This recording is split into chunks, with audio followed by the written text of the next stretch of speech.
Hello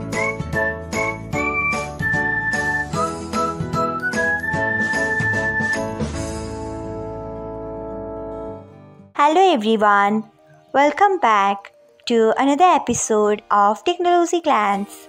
Today, in this video, I am going to guide you through how you can hide previews of message notifications on BIP.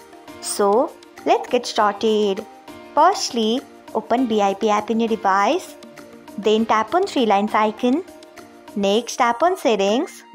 After that, tap on notifications. Then tap on message notifications.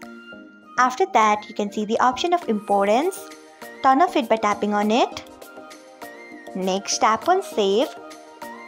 So, this is how you can hide previews of message notification on BIP. Thanks for watching. If you found this guide helpful, we would love it if you hit the thumbs up button below. We upload great new tech tutorials like this one every day. So, do not forget to subscribe to our channel and hit the bell icon so that you'll never miss another update.